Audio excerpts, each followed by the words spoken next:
Scientists have given personality tests to spiders. The spiders had personalities. Some were bold, some were shy, and the same spider stayed bold or shy for its entire life, across weeks, across situations, whether or not it made any sense. This wasn't a joke study. It's been replicated in fish, in birds, in mice, in octopuses, in hermit crabs. Which raises a question most of us have quietly assumed we already knew the answer to. Do animals have personalities? Let's start with what the question is actually asking. Because personality is a slippery word, and most arguments about this are really arguments about the definition. When biologists say an animal has personality, they don't mean it has a sense of humor or a favorite color. They mean something narrower and much easier to test. They mean the animal behaves consistently, in a way that's different from other members of its species, and that this difference holds across time and across situations. That's it. If a mouse is more cautious than other mice on Monday, and still more cautious on Friday, and still more cautious in a completely different room, that mouse has what researchers call a behavioral syndrome. Most scientists avoid the word personality in papers. Then they use it constantly at conferences. The definition matters because it rules things out. A dog that's scared of thunderstorms doesn't have a personality trait. It has a response to thunderstorms.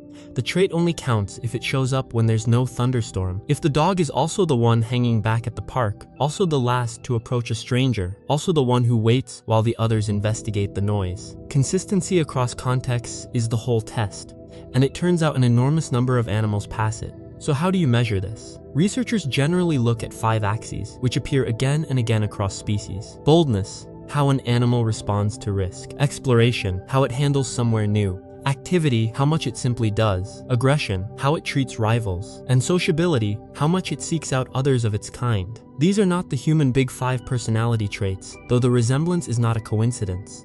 They're what you get when you strip personality down to the parts you can watch an animal do. And the tests are wonderfully unglamorous. You put an animal in an unfamiliar box and time how long before it moves. You drop something novel into its enclosure and see whether it approaches or retreats. You poke it gently and count the seconds until it comes back out. Then you wait a month and do the whole thing again. If the numbers match, you've found something stable. If they don't, you found an animal having a bad day. Consider the animal that turned this whole field into a science, the great tit. A small, common European bird that most people have walked past without noticing. At the Netherlands Institute of Ecology, researchers including Piet Drent and Niels Dingemans have been running exploration tests on wild great tits for around 30 years. Think about that. That program has now tracked more bird generations than most people have relatives they can name. The test itself is simple. Release a bird into an unfamiliar room and record how quickly it investigates. Some birds tear around the space within a minute. Others sit still and watch. The differences are large, they're measurable, and here's the part that matters. They're stable. The fast birds stay fast. Months later, in a different room, the same individuals behave the same way. Then it got stranger. When researchers selectively bred fast explorers with fast explorers, and slow with slow, the offspring inherited the tendency. Estimates put the horizability of exploration behavior at roughly 30 to 50%, comparable to the horizability of human personality traits, which sit in a similar range. Which means that whatever this is, it isn't only learning, and it isn't only mood. Some of it is written down.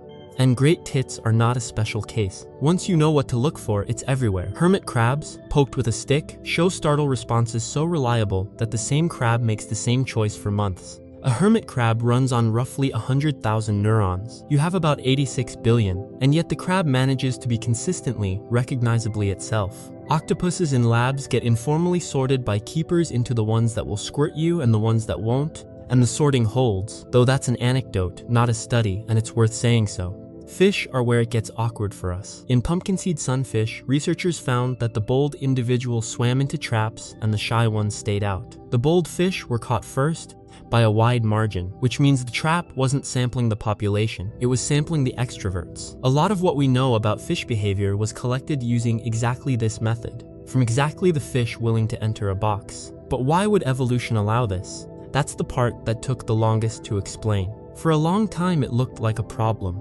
Evolution should produce the optimal animal. There should be one correct level of boldness, enough to find food, not enough to get eaten, and every individual should converge on it. Personality variation looked like noise, like evolution failing to finish the job. The current thinking is close to the opposite. The optimal level of boldness depends on conditions that keep changing.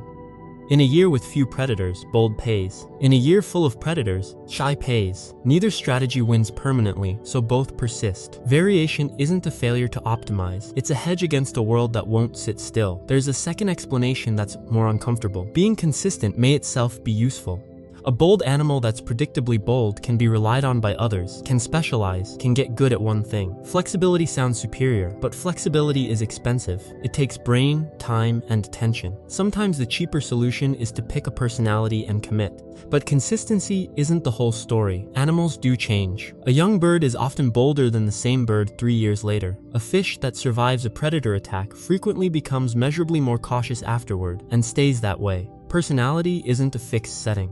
It's more like a tendency that experience can bend, which, if you've ever watched a nervous rescue dog slowly become a less nervous one over 2 years, will sound extremely familiar. And we should be honest about what none of this proves. We can measure that a spider is consistently bold. We cannot ask it anything. We don't know if there's something it's like to be that spider, or whether boldness feels like anything at all from the inside. Every study here measures behavior because behavior is what we can see. The interior stays closed. So, do animals have personalities? That depends on what you're asking. If you mean the rich human version, self, a narrative, opinions about music, a sense of being someone, then we have no way to know, and probably won't for a long time. But if you mean stable individual differences in behavior that persist across time and situation, that vary between individuals of the same species, that are partly inherited, and that evolution appears to actively maintain, then yes. Unambiguously, in spiders, in fish, in birds, in the animal on your couch, which means the thing you've always said about your dog was probably never sentimental. It was just early.